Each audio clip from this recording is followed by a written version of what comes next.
Well, hey, welcome back, viewers and listeners, to Playing and Missing with Shoey and the Wiz. Cricket chat with a spin. Nice. Is that your Work, slogan of the week? yeah, that's the slogan of the week. It might need a little bit of workshopping, but I think we might get there. So, as you may be able to notice as well, we do have a special guest with us today, Shoey. You've brought the special guest along, so I think it's only for you I to do have. the intro with him. Yeah, thanks, Wiz. Yeah, so Carl Delaney, thanks for joining us, mate. We're going to call him our BBL expert correspondent, especially if we're going to do a bit of a BBL review in this episode, so it's going to be a good chat. Welcome along, Carl. How are we going, mate? Oh, very well, very well. Thank you for having me, guys. I do like how I was introduced as the special guest because I am most definitely quite special. You fit him quite well here, then. Yeah, exactly. So I've heard. So I've heard. Cool, Carl. So obviously you're a long-time listener of the show, and also in the commentary in the Test match for November, you were quite heavily involved as well. Do you want to just kick off with your nickname, how you got it, and a bit of a story about that one for us?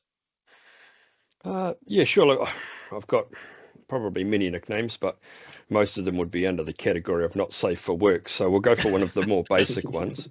My nickname throughout my college career was Randall. And that was on the primary basis of the fact when I first came to Tauranga from Auckland, walked into the classroom, and one of the kids at the back of the classroom, who was supposedly the popular kid, he just stood up as soon as I walked in the door, and he just shouted, "That kid looks like Randall from Recess." And I don't know whether it was my slunch that I had on my back and I was looking down, or I had this really ugly looking smile. I don't know, but it stuck. And by the end of my college times, even the teachers were calling me Randall. Nobody knew that my name was Carl. And so, yeah, it just ended up being Randall all the way through. Awesome.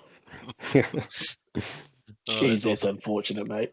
Oh, quite. But I was the teacher's pet, though, to be fair. So it worked quite well. Yeah. Nice. Yeah. I think we might have to get a bit of a side-by-side, you and a picture of Randall. I think so, yeah. Maybe Probably find get out, one yeah. up there. Yeah, we'll do that. Just Very remove good. the grey hair.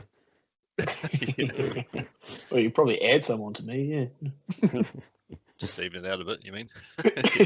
Yeah. Well, very good, Cal. Yeah, welcome to the show, and you'll stick with us through our hopefully a shorter one tonight. We'll see how we go though. Looking forward to it. Thanks, mate. I thought we'd have a bit of a review from the weekend game. So November 11 had a game against Waipuna Valley Cricket Club down there at the wonderful Waipuna Valley cricket ground there in Waipuna Valley. And yeah, shout out to Carl, mate. That ground he's built, in his farm. And it has some awesome quirks to it, right? And a bit of character. So obviously one side he's cut out his hill that he had on this farm to make it semi-flat, but there's a bit of an uphill on the leg side. So yeah, it's pretty challenging to field on, and you're not sure if you're gonna get value for your shots. So it's good. And the pitch is slightly downhill as well. So one end is really running uphill. It's worse than Lords. Like it's actually pretty uphill.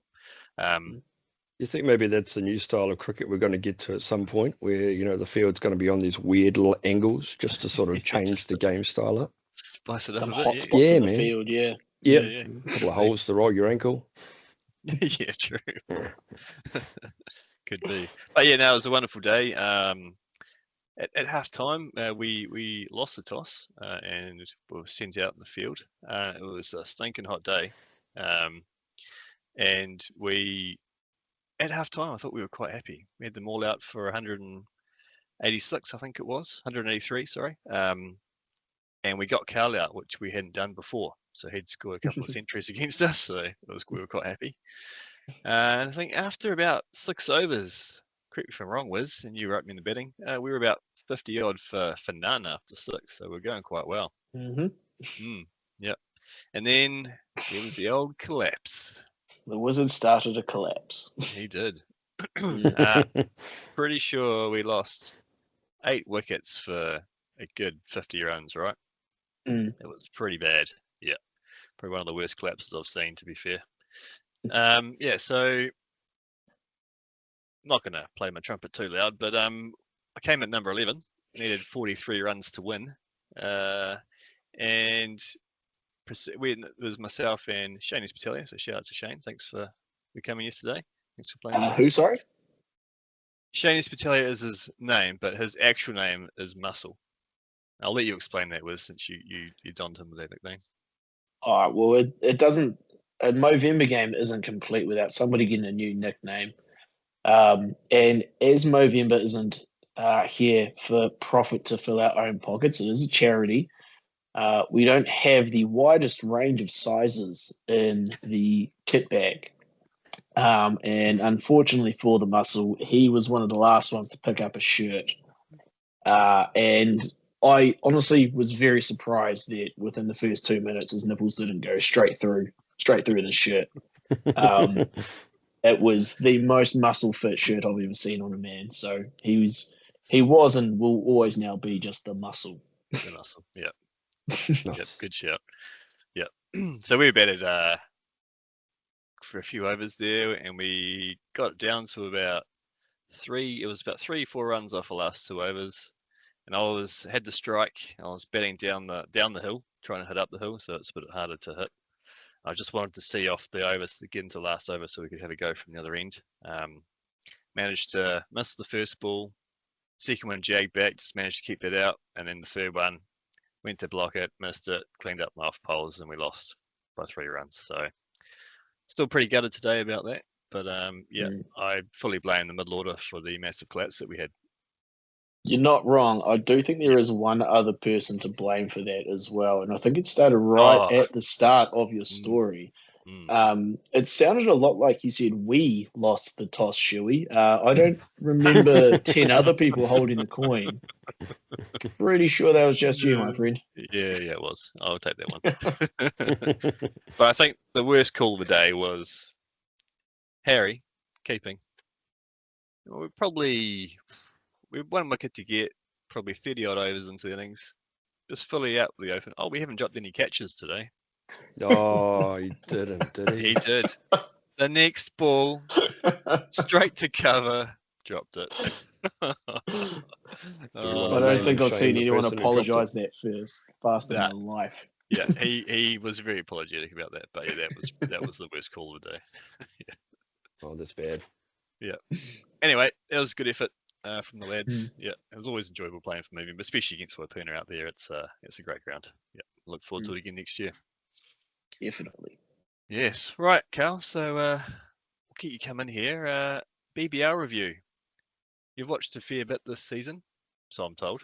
Bit of an overview of the tournament, maybe sorts of totals that teams were getting, all that sort of stuff, and just want to give us your thoughts. Yeah, I did find myself watching a fair bit of the Big Bash League this season. I've tried to follow it a bit more each year as we kind of go along, but you tend to lose a lot of sleep watching the Big Bash League, as more often than not they tend to finish at 1:30 in the morning. But no, I certainly pushed on and watched it a lot more. I'd like to sort of support the Melbourne Stars. They didn't quite make it through this year, but the overall tournament itself was actually really good this year. I thoroughly enjoyed it. There was a lot of interesting things sort of happen throughout the tournament. The Hobart Hurricanes obviously well and truly deserved to win the series. They were the most consistent across the entire season. They lost their first one and they got absolutely drilled into by the fans, getting all out for 78 early on in the first game. They weren't the most popular people in the competition, but they obviously continued on and continued to win well. So they did fantastic. Melbourne Stars were, poor to start off with, very, very bottom, and then they started to win towards the end, but it was a little bit of too little too late. And it was quite good to see the Perth Scorchers not get in the top 4 for a change. They're consistently always up there in the top 4. And they sort of left it a bit late and left it in the fate of the Melbourne Stars and the Renegades to sort of get them a chance at winning. missed out there. But a lot of controversy, a lot of unfortunate events. There was the collisions that happened. Yeah, it was geez, when that was a wasn't it? shock. Bancroft, Yeah. that was horrendous. Bancroft and Sam's. But no, overall it was a very good tournament. I hated the fact that I disliked the fact that old David Warner, our Matt Damon looking character, he comes into captain again. But the truth of the matter is he is a great cricketer, and he is a great captain, and he led his side very, very well this year. So that was it was good to see, some of the young blokes in that team sort of come through and step up, especially after losing two key players like Sams and Bancroft. They could very well have just absolutely crashed and burned, but they stepped up and made it through to the finals. So overall, it was a really good tournament. And I think you mentioned there as well, your favoured team of the Melbourne Stars. I believe they were 0-5 at the start. Wow. And then they still made it up into the qualifying spots as well. So I think I don't want to say it's a testament to the competition. I don't want to give the Aussies that much credit. But it's good to see that, it can actually change for them partway through the season. And then I think it was the Stars as well. They had a little bit of an injury crisis as well. A slightly aged Dan Christian. Yeah. At the ripe age of 41, going from assistant coach to first or second change bowler.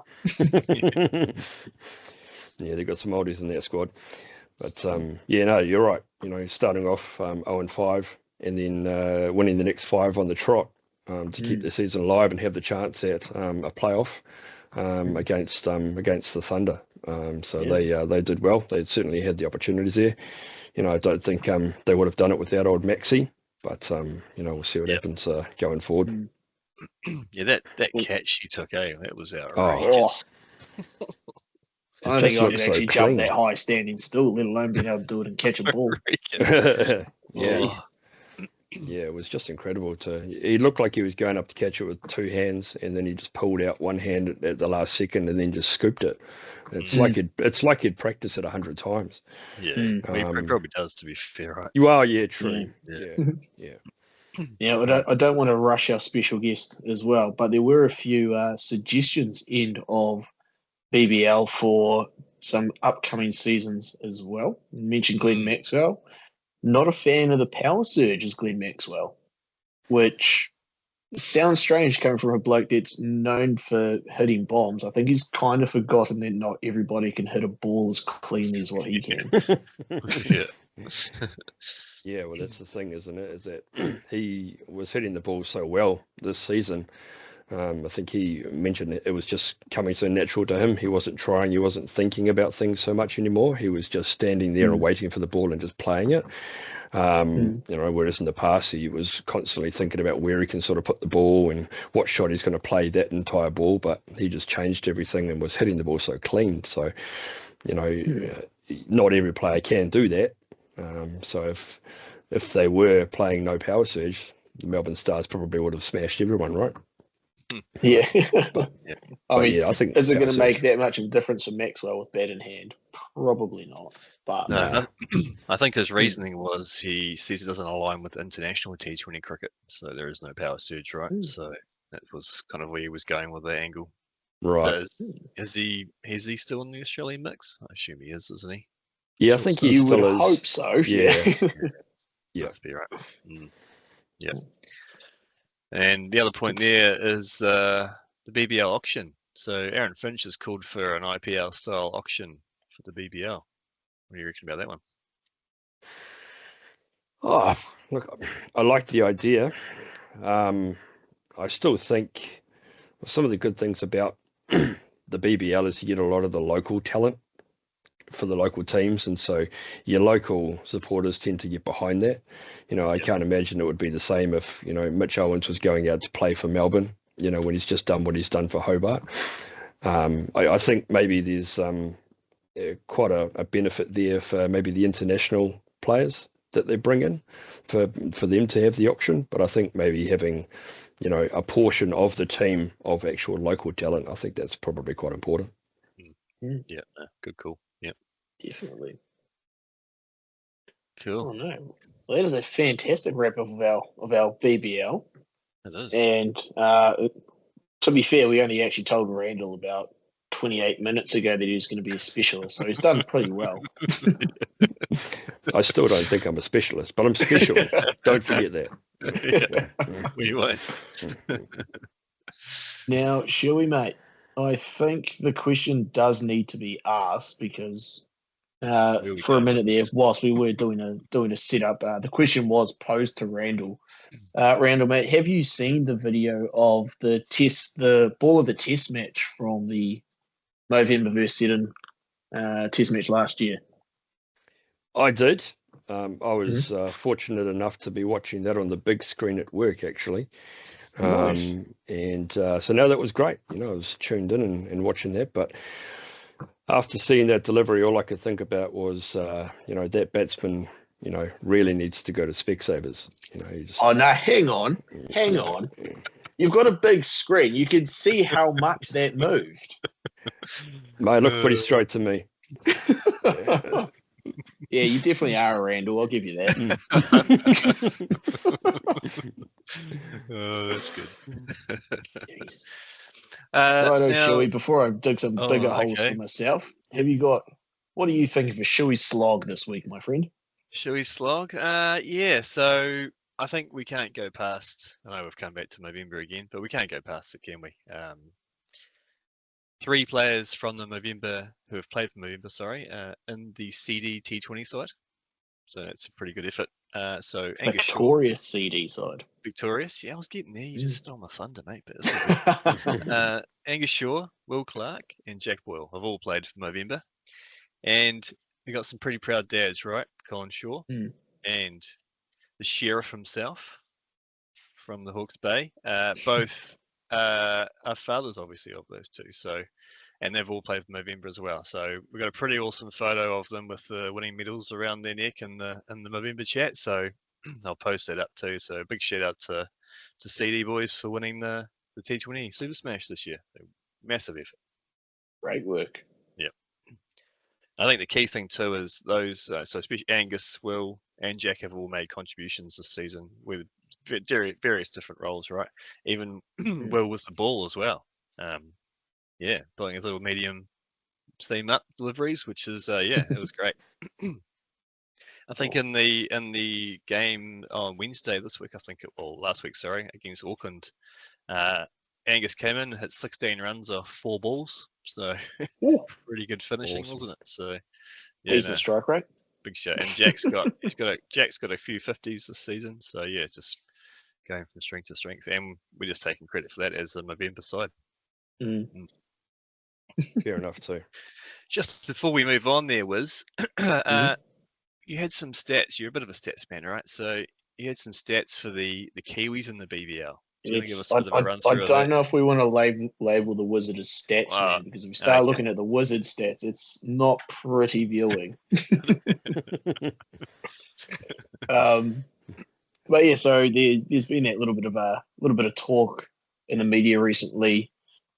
Do we need or want or can we put in a Kiwi team for the Big Bash League?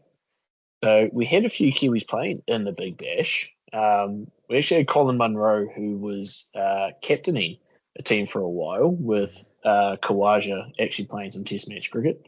Didn't fare too well though. Played 6 games.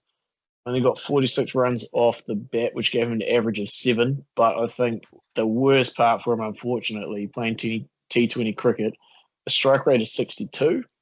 Not great, overly fortunate, yeah. I think even Muscles' strike rate was a bit higher than that, and that bloke could barely breathe in that shirt he was wearing. We had Tim Seifert playing for the Renegades. 10 games, he got up to 200 runs. Strike rate of 122. So, small man, a lot of power in a bloke that size, which is quite cool. Kibbian with the batters, we had Finn Allen at the Scorchers. I don't know if we want to say it's coincidence that he's gone to the Scorchers and they turned I to shit, was or thinking it if earlier, it's- to be fair. Yep. yeah. It's fine by me. 10 games, got up to 181 runs. To be fair, I think that maybe 1 or 2 innings and he got the majority of that 110. But strike rate of 184, so can't really go past that. He's doing a job quickly. Yep. And then the 2 bowlers that we had over there, Adam Milne, 3 games, 3 wickets, not overly fantastic. Strike rate of 20 though, so not overly bad. And the speedster Lockie Ferguson, 6 games, 8 wickets with a strike rate of 18. So didn't fare too badly. I still don't think that's going to warrant a Kiwis team in the BBL though. No, you're right. And I think Fennell's first ball was from Adam Milne, wasn't it? And he It was. He absolutely- dispatched it over the fence. He did, eh?